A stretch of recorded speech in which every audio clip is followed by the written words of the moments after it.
No fue una guerra, no fue una bomba, fue una manana normal.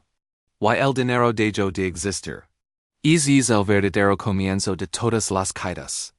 Antes de que sigas, suscribit, deja un like y cuidate hasta el final. Porque lo que vas a escuchar no es tiraya letters, es supervivencia, Limmer, Alemania. November de 1920. Una barra de pan cuesta 200,000 millones de marcos. Los ahorros de toda una vida, no compran nada. El dinero que en 1918 podía comprar una casa en 1920 apenas compra pan duro. 5 ecos. Eso fue todo lo que necesito una moneda estable para convertirse en papel sin valor. La gente no entendía que estaba pasando. Trabajaron, ahorraron, confiaron en el sistema. Y aún así lo perdieron todo. Pero no todos. Algunas personas sobrevivieron. Algunas incluso prosperan, no porque perdieron el colapso. No porque fueron genios financieros, sino porque siguieron principios. Principios que funcionan en cada colapso, sin importar la causa, el país o el siglo. Argentina, 2000 años.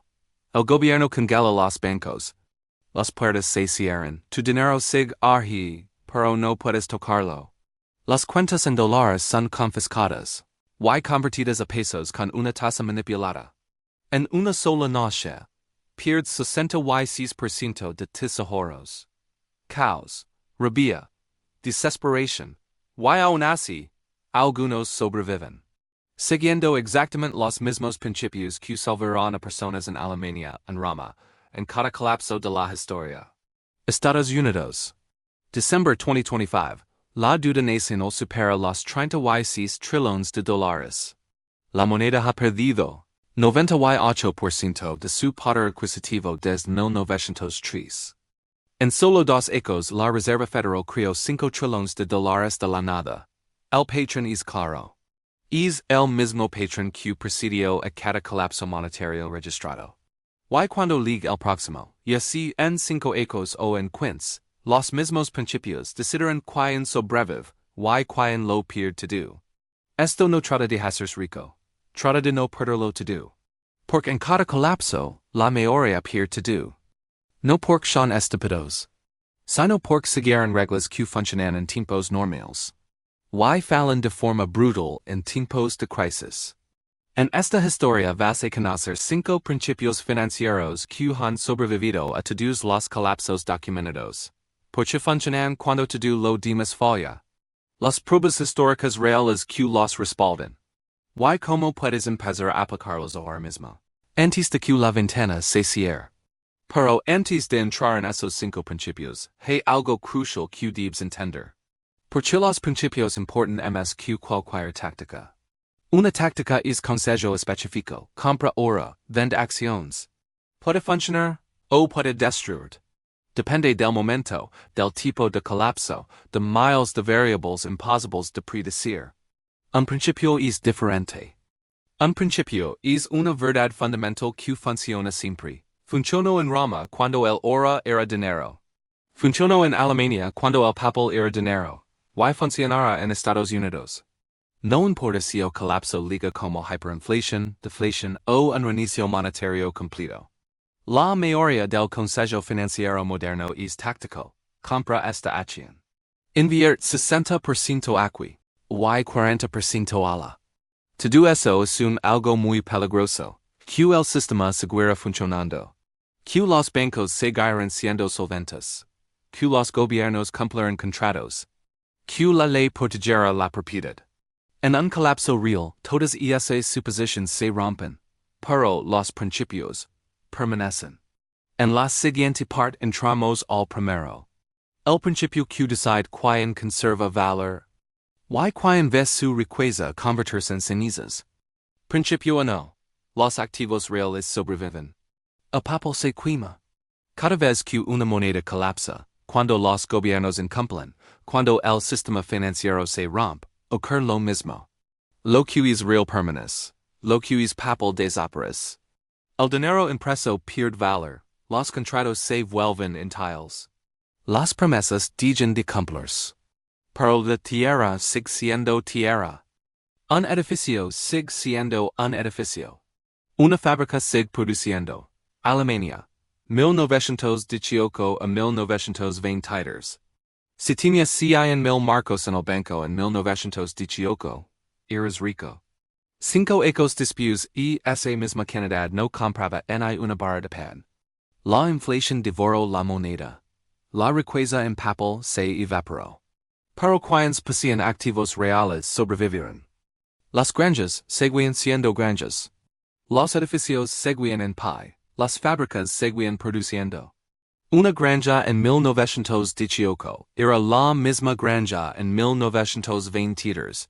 Produce la misma comida, tenía el mismo valor real. El precio en marcos pasó de 100,000 a 100 trillones. Pero el activo no cambió. Zimbabue. Década de los 2000.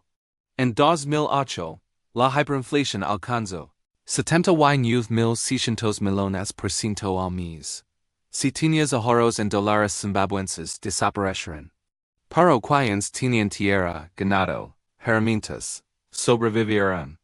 La tierra seguía produciendo comida sin importar lo que pasara con la moneda. Argentina, 2001. Las cuentas bancarias fueron congeladas.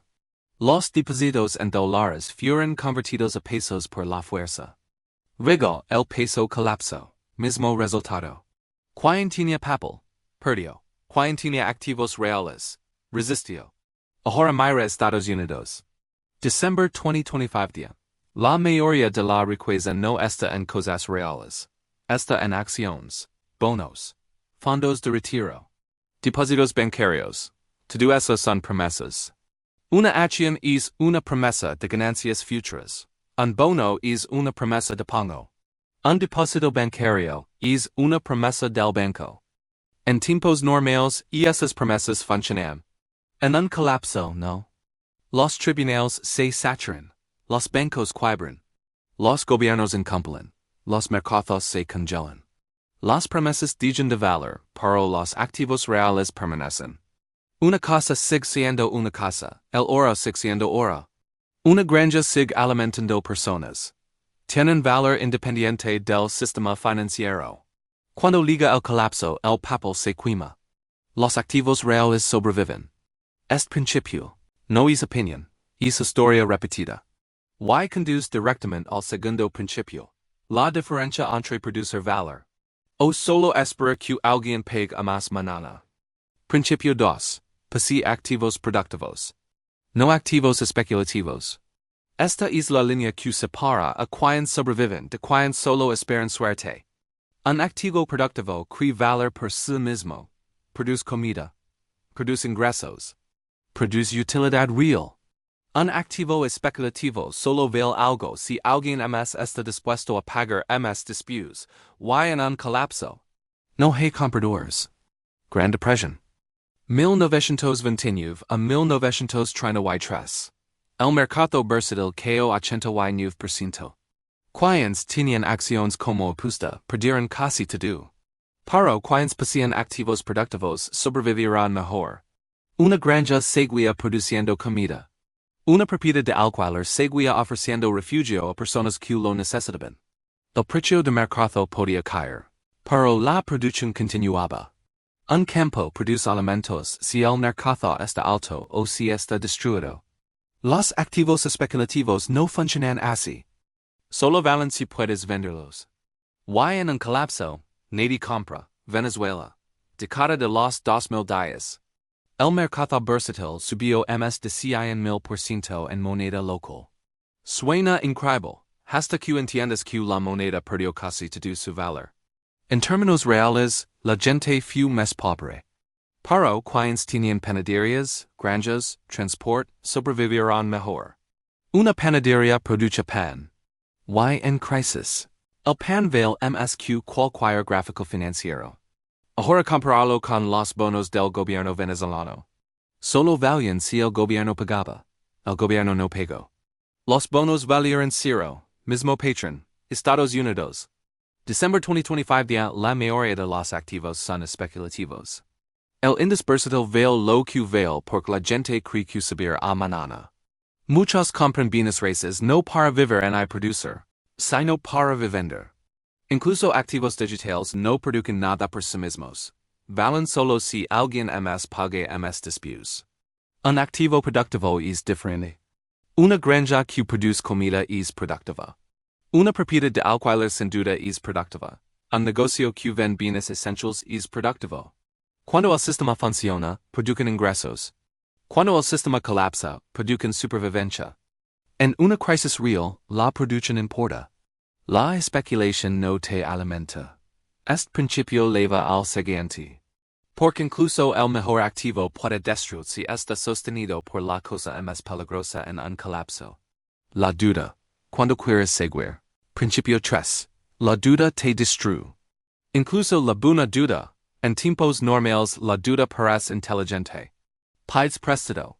Compras un activo. El activo sube. Tú ganas.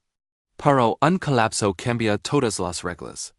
Cuando el ingreso sí o desaparece, la duda no desaparece contigo, el banco sigue cobrando. Y si no pagas, se queda con el activo. Gran Depresión. Durante los años 20, muchos agricultores pidieron préstamos para expandirse. Los precios de la tierra subían. Endeudar tenía sentido. Luego 1929. Los precios de los cultivos colapsaron. Los ingresos agrícolas caerán entre 50 y 70%, pero las deudas no bajarán. Entre 1930 y 1935, más de 750,000 granjas fueron embargadas. Familias que habían trabajado la tierra durante generaciones lo perdieron todo. No por falta de trabajo, sino por duda. Ahora comparados con los agricultores que no debían nada, sufrirán, pero sobrevivieron. Vivieron de lo que la tierra produce ladders. Sin pagos mensuales nadie pudo quitarlos nada. Argentina, 2001. Muchas familias de clase media tenían hipotecas en dólares. Cuando el peso colapsó, los ingresos en pesos cayeron 66%. Pero la deuda seguía en dólares. Los pagos no bajaron. La gente no pudo pagar. Los bancos embargaron viviendas que llevaban pagando 10, 15 años. Quienes tenían casas libres de deuda las conservaron. Misma crisis. Mismo país. Resultados opuestos. Grecia. Década de los 2010. Los ingresos cayeron 30-40%. Las pensiones fueron recortadas hasta 50%. Pero las hipotecas seguían intactas. La deuda arrasó a millones. Ahora Estados Unidos. December 2025. 17 trillones de dólares en deuda de los hogares. 12 trillones en hipotecas. Más de 1 trillón en autos. Casi 2 trillones en préstamos estudiantiles. 1 trillón en tarjetas de crédito. Cuando llegue la crisis, esa deuda destruirá a millones de familias. Algunos dicen que la inflación ayuda al deudor. Que si debes $300,000 y la inflación es alta, tu deuda se reduce en términos reales. Eso solo funciona si tus ingresos suben igual. En colapsos reales, no lo hacen, el ingreso sí, la deuda permanece. La única posición segura es cero deuda. Si tienes una casa con hipoteca, no tienes una casa. Tienes una apuesta apalancada a que el sistema siga funcionando. Si tienes una casa sin deuda, la tienes, punto. La deuda impulsa el crecimiento, la deuda provoca el colapso. Y esto nos lleva al único tipo de riqueza que nadie puede quitarte. Cuando quieres seguir. Principio 4.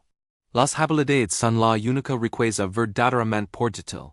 Todo lo demás puede ser tomado. La tierra puede ser confiscada. El oro puede ser requisado. El dinero puede ser inflado hasta cero. Los negocios pueden ser nacionalizados, pero las habilidades viven en tu mente. No pueden ser grabadas, no pueden ser confiscadas. No pueden ser infladas, holocausto, familias judías poseían propiedades. Negocios riqueza, todo fue confiscado por el Estado nazi. ¿Quiénes sobrevivirán con más frecuencia? No los más ricos. Los que tenían habilidades, médicos, ingenieros, sastres, artesanos, personas que podían trabajar. Personas que podían intercambiar conocimiento por comida. El comerciante rico sin habilidades murió de hambre. El artesano pobre sobrevivió y reconstruyó. Unión Soviética. 1917 a 1922. El Estado confiscó toda la propiedad privada. Los aristocratas perdieron todo de la noche a la mañana. Pero, ingenieros, médicos, trabajadores calificados conservaron valor, el sistema los necesitaba. Sus habilidades les dieron poder incluso bajo el comunismo. Vietnam, 1975. Cuando Saigon cayó, melones hieraron. No pudieron lever propiedades. No pudieron lever negocios. Solo pudieron lever lo que sabían hacer. Los refugiados que se reconstruyeron ms rápido no fueron los ms ricos. Fueron los que tenían habilidades, médicos, contadores, mecánicos, ingenieros, llegaron sin nada. Una generación después habían construido vidas prosperas. Estados Unidos. December 2025 de la mayoría de la riqueza está atrapada en activos financieros y bienes raíces. Nada de eso es portátil. Si necesitas no puedes lever de casa. Si hay controls de capital, quizá no puedes lever tu dinero. Las habilidades son la única riqueza que cruza fronteras. Y aún así, la mayoría de las personas no tienen habilidades prácticas. ¿Puedes producir comida, reparar máquinas, construir refugio, brindar atención médica básica? Estas habilidades tienen valor en cualquier economía. Estable o colapsada. Las habilidades son la base de toda reconstrucción. Nos llevan al último principio, el ms ignorado. El que decide si enfrentas el colapso solo. O compagado.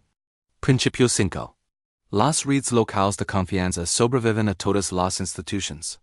Cuando los sistemas colapsan, los bancos cierran. Los gobiernos pierden autoridad. La policía deja de responder. Las leyes existen, pero no se aplican. El marco institucional se rompe, pero algo siempre permanece. Las relaciones humanas.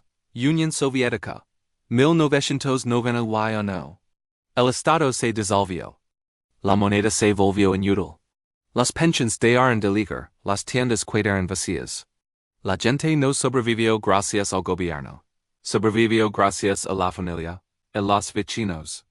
A redes locales de intercambio, comparten comida. Intercambiaban trabajo. Se protegían entre sí. Los que mejor sobrevivieron no fueron los más ricos. Fueron los mejor conectados. Argentina, 2001. Cuando los bancos cerraron, surgieron asambleas barriales. La gente organizó truc, seguridad comunitaria, intercambio de habilidades. Estas redes informales se volvieron más importantes que el Estado. Líbano. 2019 en adelante. La moneda perdió más del 90% de su valor. Los bancos cerraron. El gobierno colapsó. Y aún así el país no se desintegró. ¿Por qué? Porque la sociedad está organizada en redes familiares. Y comunitarias. Antes de los gobiernos modernos toda la economía funcionaba sobre confianza. Comerciabas con gente que conoces. Prestabas a quien sabías que pagaría letras. Las instituciones modernas escalan esa confianza. Pero cuando fallan, volvemos a lo básico. Estados Unidos. December 2025 día. La mayoría de las personas depende de instituciones, pero está aislada localmente. Tienes una cuenta bancaria, pero no conoces a tus vecinos. Compras comida en grandes cadenas, pero no conoces a un solo agricultor local. Confías en la policía, pero no conoces a tu comunidad. Eso es fragilidad extrema. Cuando las instituciones fallan, no tienes respaldo. Construye redes ahora. Conoce a tus vecinos, intercambia favors, crea relaciones recíprocas. En un colapso, la confianza vale más que el dinero. Quien tenga redes fuertes sobrevivirá. Quien esté aislado, luchará. Estos son los 5 principios. Los activos reales sobreviven. El papel se quema. Los activos productivos crean valor. La especulación no. La deuda destruye. Las habilidades son portátiles. Las redes locales superan a las instituciones. Observa lo que no está en la lista. No hay acciones específicas. No hay criptomonedas concretas. No hay trucos rápidos. Porque esos son tácticas.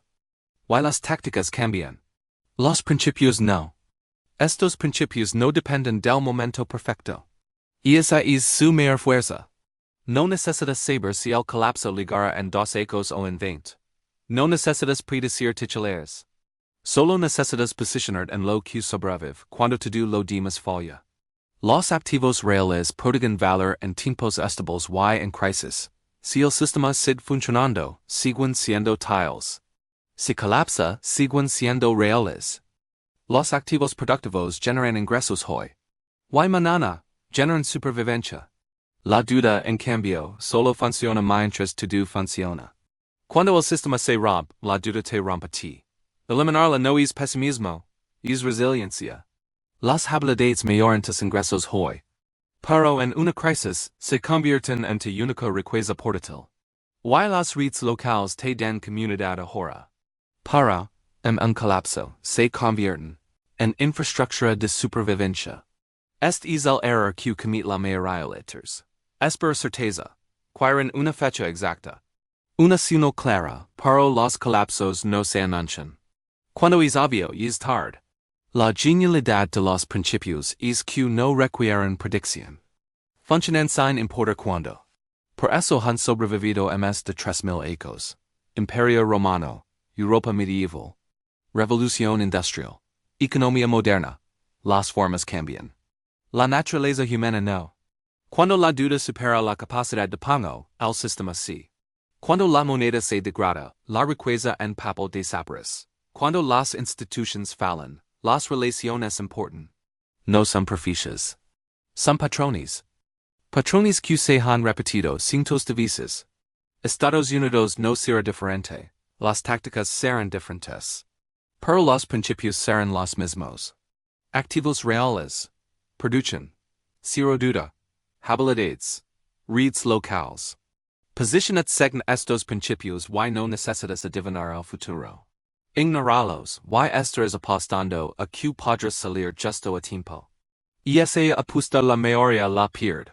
Si esto te hizo entender, porque los principios importan más que las tácticas. Si te mostró que las mismas reglas han decidido quién sobrevive en cada colapso de la historia, suscribid. Porque en el próximo video entraremos en las tácticas modernas. ¿Qué activos reales tienen sentido en una economía digital? ¿Qué activos productivos funcionan hoy?